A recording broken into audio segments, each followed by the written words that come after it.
What happens when one of country music's biggest stars walks onto a daytime talk show stage and refuses to play by the rules?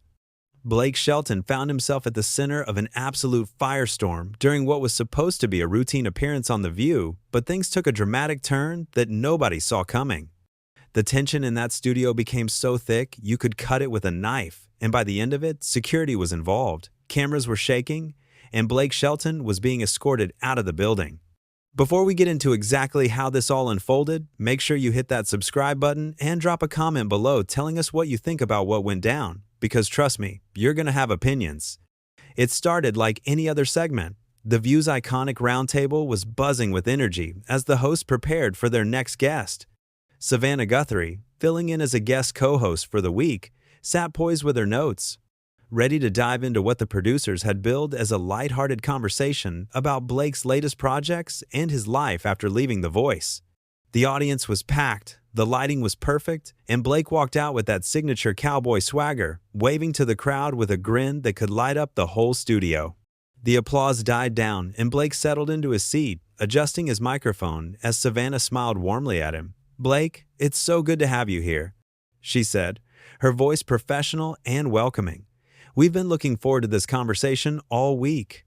"Well, I appreciate that," Blake replied, leaning back in his chair. "Always good to be somewhere where people actually want to talk to me instead of just arguing about song choices." The audience laughed, and for a moment, everything seemed perfectly normal. But then, Savannah glanced down at her cards, and there was a subtle shift in her expression. "So, Blake, I want to start with something that's been making headlines recently. You've been pretty vocal on social media about certain political issues, and some of your fans have expressed concern about where you stand on things that really matter to them. How do you respond to people who say that celebrities should stay in their lane?" Blake's smile faltered just slightly. He shifted in his seat, and you could see his jaw tighten. "Well, Savannah, I think that's a pretty loaded question right off the bat," he said, his tone still friendly but with an edge creeping in. "I mean, I could ask you the same thing. Should journalists stay in their lane? Should talk show hosts stick to fluff pieces and leave the real conversations to someone else?"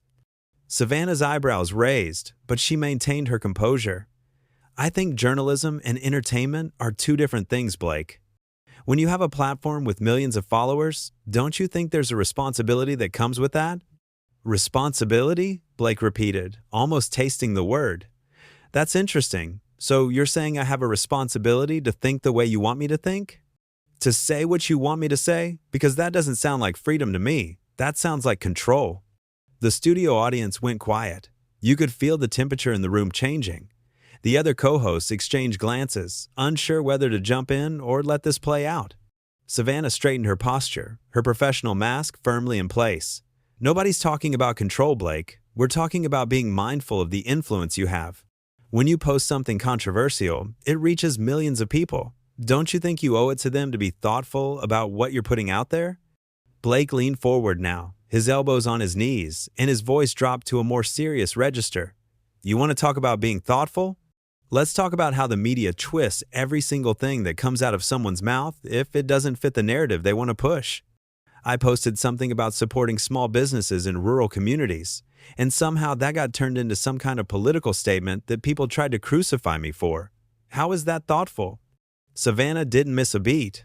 "Blake, you know as well as I do that context matters. When you align yourself with certain rhetoric or certain figures, people are going to draw conclusions. That's not the media twisting things. That's people using critical thinking." "Critical thinking," Blake said with a bitter laugh. "Is that what we're calling it now? Because from where I'm sitting, it looks a lot more like a witch hunt. You don't like what someone says, so you dig through their entire history trying to find something to be offended by." The audience was completely silent now, all eyes glued to the increasingly tense exchange. One of the other co-hosts, sensing the conversation spiraling, tried to interject with a lighter tone. "Okay, maybe we can take a step back here and talk about something a little less heavy. Blake, your fans love your music, and I think we can all agree that's what really matters, right?" But Blake wasn't having it. He turned to face the co-host with a look that said he wasn't interested in pivoting. "No, actually, I want to finish this conversation because I think it's important. Savannah here just accused me of being irresponsible with my platform, and I'd like to know exactly what she means by that." Savannah set her cards down on the table, meeting Blake's gaze directly. What I mean is that when you have influence, you need to think about the consequences of your words. You have young fans, Blake. You have people who look up to you. And when you use your platform to push divisive rhetoric or to dismiss legitimate concerns that people have about equality and justice, that has real-world impact. Blake's face flushed red. Divisive rhetoric? Are you kidding me right now? I've spent my entire career bringing people together through music. I've performed for troops. I've raised money for disaster relief. I've done more for actual communities than most people sitting in their ivory towers judging everyone else. And you're going to sit there and tell me I'm divisive? I'm not questioning your charity work, Blake, Savannah replied, her voice remaining steady. I'm questioning the messages you choose to amplify. There's a difference. The messages I choose to amplify, Blake repeated, his voice rising. You mean like the message that hardworking Americans deserve respect? That people in rural areas aren't just backwards idiots who don't know what's good for them? Those messages? Savannah's expression hardened. Nobody's saying that, Blake, and you know it. But when you frame every criticism as an attack on rural America or working-class people, you're creating a false narrative. People can support working families and still call out problematic behavior. Problematic behavior, Blake said, shaking his head in disbelief. That's your answer to everything, isn't it? Just slap a label on it, call it problematic, and then you don't have to actually engage with what someone's saying. You just get to dismiss it outright. The tension was palpable now. The producers in the control room were frantically signaling to the co-hosts, trying to figure out how to salvage the segment. But Savannah wasn't backing down, and neither was Blake. They were locked in a battle of wills, and everyone watching could feel it. Blake, I think you're deflecting, Savannah said firmly. This isn't about labels or dismissing anyone. This is about accountability. When you say things that hurt people, when you align yourself with viewpoints that marginalize communities, you don't get to hide behind the excuse that you're just being honest or authentic. Honesty without compassion is just cruelty. Blake stood up abruptly, his chair scraping against the floor. The audience gasped. You know what? I'm done with this, he said, his voice shaking with anger. I came here thinking we were going to have a real conversation, but all you want to do is lecture me like I'm some kind of villain. I don't need this. Savannah stood as well, her composure cracking just slightly. Blake, sit down. We're in the middle of a segment. No, Blake shot back. I'm not going to sit here and let you paint me as some kind of monster because I don't toe the line on every single issue the way you want me to. I have a right to my opinions just like everyone else. You absolutely have a right to your opinions, Savannah said, her voice rising to match his. But that doesn't mean those opinions are beyond criticism. And when you use your platform irresponsibly, people are going to call you out on it. That's how this works. Blake pointed at her, his hand trembling. This is exactly what's wrong with all of this. You people think you have all the answers, and anyone who disagrees with you is automatically wrong. Well, guess what? The world doesn't revolve around your opinions either. Savannah's eyes flashed with something between frustration and determination. She crossed her arms, standing her ground as Blake remained on his feet, the distance between them charged with an electricity that had the entire studio holding its breath. Blake, nobody said the world revolves around my opinions, but when you come on a show like this, you have to expect that we're going to ask you real questions. That's our job. Real questions, Blake scoffed, his voice dripping with sarcasm. Is that what you call that? Because it sounded a lot more like an interrogation to me. You didn't invite me here to talk. You invited me here to ambush me on national television. One of the other co-hosts tried again to intervene, her voice nervous but attempting to sound cheerful. Okay, I think we're all getting a little heated here. Why don't we take a quick break and come back to this with cooler heads? But Blake wheeled around to face her, and the look on his face made it clear he was beyond the point of calming down. No, we're not taking a break. I want to finish this right now because I'm tired of this double standard. You people can say whatever you want about conservatives, about people who believe differently than you, and that's perfectly fine. But the moment someone pushes back, suddenly it's a problem. Suddenly we need to be more thoughtful, more careful, more responsible. Well, where's your responsibility? Savannah stepped closer to the table, her professional demeanor cracking as genuine emotions seeped through. My responsibility is to hold people accountable when they use their influence in ways that can cause harm.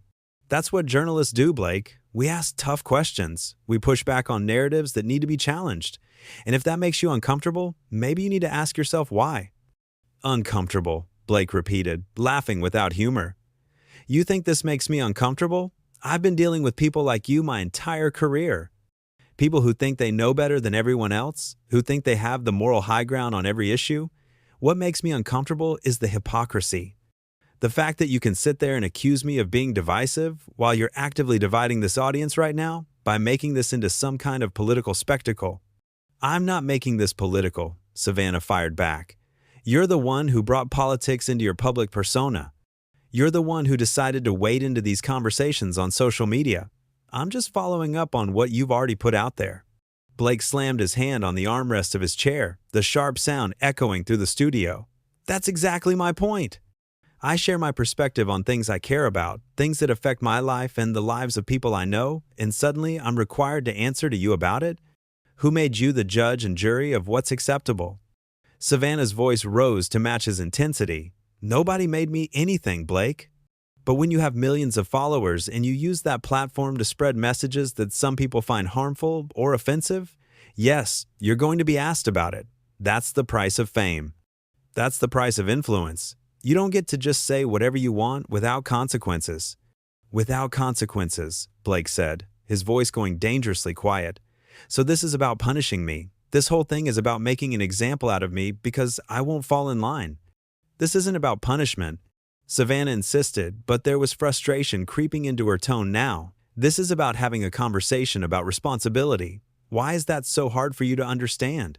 Because it's not a conversation, Blake exploded, his composure completely shattered now. A conversation requires two people actually listening to each other. But you're not listening to me. You're just waiting for your next opportunity to tell me why I'm wrong. That's not a conversation, that's a lecture, and I didn't sign up for that. The audience was split now. You could hear murmurs rippling through the crowd. Some people were nodding in agreement with Blake, others were shaking their heads in disapproval. The energy in the room had shifted from uncomfortable tension to something more volatile, more unpredictable. The producers were losing control of the situation, and everyone knew it. Another co-host, trying desperately to regain some semblance of order, spoke up with forced enthusiasm. You know what? I think there's actually some common ground here if we just take a moment to find it. Blake, you care about your fans and your community. Savannah, you care about responsible journalism. Maybe we can find a way to bridge that gap? Blake turned to her with an expression that was almost pitying. There is no bridge here. There's no common ground when one side thinks the other side is inherently wrong just for existing. And that's what this is really about. It's not about what I said or didn't say. It's about the fact that I don't think the way they want me to think. Savannah's hands were trembling now, her knuckles white as she gripped the edge of the table. Blake, you're being incredibly unfair right now. Nobody is attacking you for who you are. We're asking you to consider the impact of your words. How is that unreasonable? Because you're not asking, Blake shot back immediately. You're demanding. You're telling me that my perspective is wrong, that my values are wrong, that the way I see the world is wrong. And when I defend myself, you act like I'm the one being unreasonable. Do you not see how insane that is? What's insane is watching you play the victim right now, Savannah said. And there was steel in her voice. Now. You came on this show knowing we were going to talk about current events. You knew we were going to ask you about your social media presence. And instead of engaging in good faith, you're throwing a tantrum because you don't like being challenged. The word tantrum hit Blake like a physical blow. His face went from red to almost purple, and for a moment, it looked like he might actually explode. A tantrum? Are you serious right now? I'm standing up for myself, and you're calling it a tantrum? That is the most condescending, disrespectful thing you could possibly say. Then sit down and have an adult conversation, Savannah challenged, her voice sharp as a knife. Prove me wrong. Show me that you can actually engage with criticism without falling apart. Blake's laugh was bitter and harsh. Oh, I see what this is. This is a test. You set me up, you attack me, and then when I defend myself, you use that as evidence that I'm everything you accuse me of being. That's a really nice trick, Savannah. Did they teach you that in journalism school? They taught me to ask tough questions and not back down when people try to deflect, Savannah replied coldly. They taught me that sunlight is the best disinfectant, and that people who have nothing to hide don't usually react the way you're reacting right now. Nothing to hide, Blake repeated, shaking his head in disbelief. I have nothing to hide. I've been completely transparent about who I am and what I believe. But transparency isn't enough for you people. You want compliance. You want me to apologize for existing, for having opinions, for not being whatever perfect version of a celebrity you think I should be? Savannah leaned forward, her eyes locked on Blake's. I want you to take responsibility for the things you say and the influence you have. That's all. And if you can't do that, then maybe you need to reconsider whether you should be using your platform the way you have been. The studio went completely silent. That statement hung in the air like a grenade, with the pin pulled. Blake stared at Savannah with an expression that was equal parts shock and fury. When he finally spoke, his voice was low and dangerous. Are you seriously suggesting that I should be silenced? I'm suggesting that influence comes with responsibility, Savannah said, not backing down an inch. And if you're not willing to accept that responsibility, then yes, maybe you should think twice before speaking to millions of people. Blake took a step toward the table, and instantly, two producers moved closer to the stage, their body language tense and ready. That is the most un-American thing I have ever heard someone say on television, Blake said, his voice shaking. You're literally advocating for censorship right now. Do you understand that? I'm advocating for accountability, Savannah countered. There's a difference. No, there isn't, Blake insisted. Because your version of accountability is just a softer word for silencing people you disagree with. And I'm not going to stand here and let you dress it up as something noble. The other co-hosts were looking at each other in panic now. This had gone so far beyond anything they could control. The audience was getting louder, some people shouting support for Blake, others defending Savannah. It was chaos, pure and simple, and it was happening live on national television. Savannah's voice cut through the noise, sharp and authoritative. Blake, if you can't handle having your views challenged, then maybe you shouldn't be in the public eye at all. Maybe you should go back to your ranch and keep your opinions to yourself if this is how you react when someone asks you to think critically about them. That was the breaking point. Blake's face contorted with rage, and he pointed directly at Savannah. You don't get to tell me where I belong. You don't get to tell me to shut up and go away because I won't bow down to your ideology. I've earned my place in this industry, and I've earned my right to speak, and no amount of sanctimonious lecturing from you is going to change that. Savannah stood up straighter, her voice cutting through the chaos with precision. Nobody's telling you to bow down to anything, Blake. But when you come on this show and act like you're above criticism, when you treat legitimate questions as attacks, you lose credibility. That's on you, not on me. Blake's hands clenched into fists at his sides. Legitimate questions? You call what you've been doing asking legitimate questions?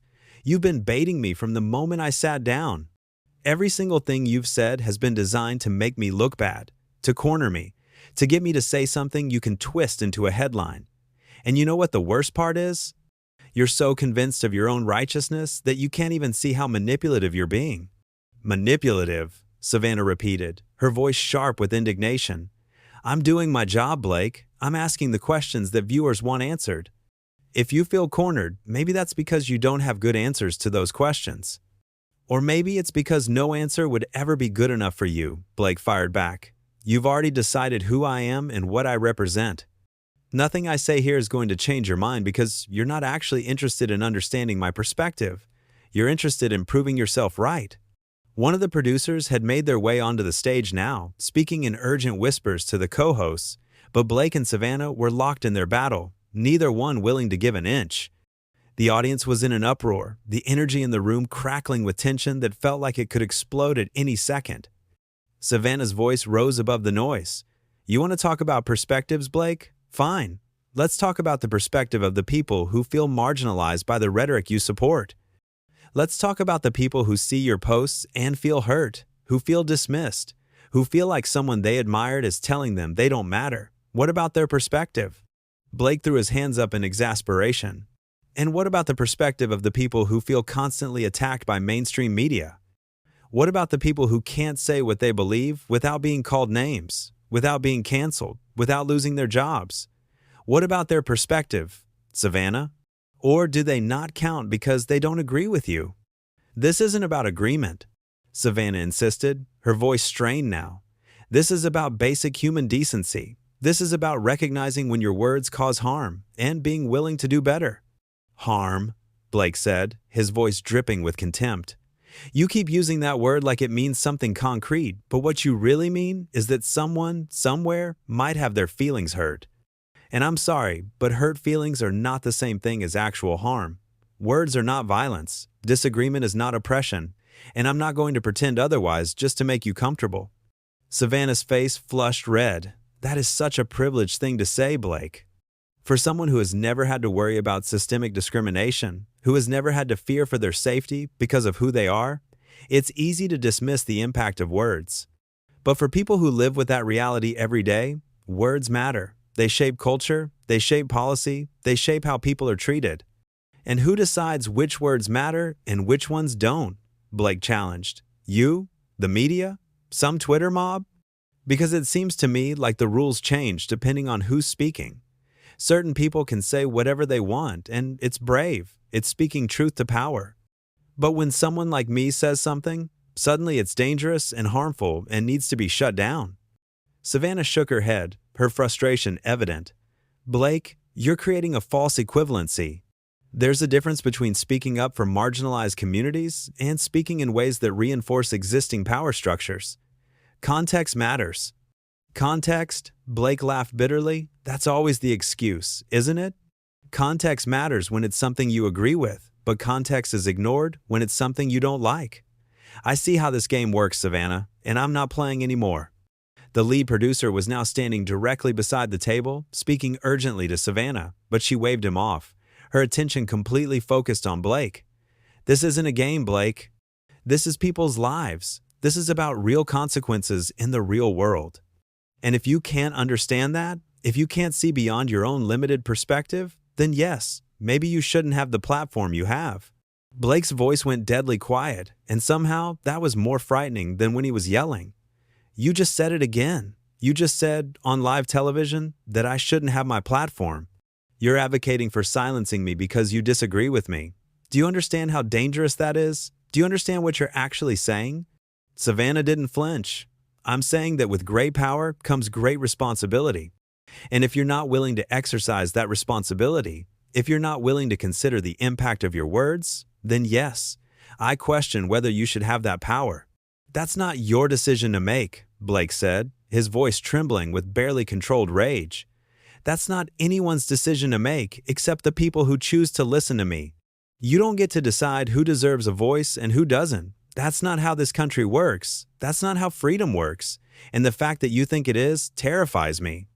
The audience was completely out of control now. People shouting from their seats, some standing, some trying to leave. Security guards had positioned themselves around the stage, clearly preparing for the possibility that this situation could escalate even further. The other co-hosts had essentially given up trying to moderate, sitting in stunned silence as Blake and Savannah continued their confrontation. Freedom doesn't mean freedom from consequences, Savannah said, her voice hard. You can say whatever you want, Blake, but that doesn't mean people have to give you a microphone to say it. That doesn't mean platforms have to amplify your voice. And it doesn't mean the rest of us have to sit quietly while you spread messages we find harmful. Then don't sit quietly, Blake shot back. Challenge me with actual arguments instead of moral posturing. Engage with what I'm actually saying instead of attacking my character. Have a real debate instead of this circus you've created. But you won't do that because you know you can't win on the merits of your arguments. So you have to make it personal. You have to make me the villain. Savannah's eyes blazed. You made yourself the villain, Blake. I'm just pointing out what you've already shown everyone. Blake stared at her for a long moment, and something in his expression shifted. It wasn't anger anymore. It was something closer to disgust, to disappointment. You know what? You're right about one thing. This is a circus, and I'm done being part of it. He started to remove his microphone, his hands working at the clip with sharp, angry movements. The head producer rushed forward, trying to stop him. Blake, please, we can work this out. We can take a break. We can. I'm leaving, Blake said firmly, cutting him off. I'm not going to sit here and be insulted, be told I need to be silenced, be treated like some kind of monster because I don't think the way you want me to think. This is done. Savannah's voice rang out, stopping him mid-motion. So, that's it? You're just going to run away? You're going to prove every single thing I said about you by storming off instead of having a real conversation?" Blake turned back to her, his microphone now dangling from his hand. "A real conversation requires mutual respect, Savannah. And you lost my respect the moment you suggested I don't deserve my platform. I don't run away from fights, but I also don't waste my time with people who have already decided I'm guilty, no matter what I say." "That's not fair." One of the other co-hosts finally spoke up, her voice shaky. "Savannah was just doing her job, Blake. She was asking questions that were designed to trap me," Blake interrupted. "That were designed to make me look bad no matter how I answered. And all of you know it. Every single person in this room knows exactly what this was." The producer tried one more time, his voice desperate. "Blake, please, just sit back down. We can reset, we can talk about your music, we can move past this." Blake shook his head slowly. "No, we can't. Because this is who you people are. This is what you do. You invite someone on, you attack them, and then you act shocked when they defend themselves. I'm not interested in being your punching bag, and I'm definitely not interested in pretending this was ever going to be anything other than what it turned into." Savannah stood with her arms crossed, her expression a mixture of anger and vindication. "So, you're proving my point. You can dish it out on social media, but you can't take it when someone challenges you face to face." Blake laughed, a sound completely devoid of humor. "Is that what you think this was? A challenge? You ambushed me. You twisted everything I said. You told me I should be silenced, and now you're acting like I'm the problem because I won't sit here and take it." The delusion is absolutely astounding. Two security guards had moved closer now, clearly ready to escort Blake out if necessary. The producer was speaking rapidly into his headset, getting instructions from the control room. The whole situation had spiraled so far beyond anyone's control that it was clear there was no coming back from this. So, what do you think about this whole situation? Was Blake right to walk off, or should he have stayed and finished the conversation? Make sure you subscribe to the channel.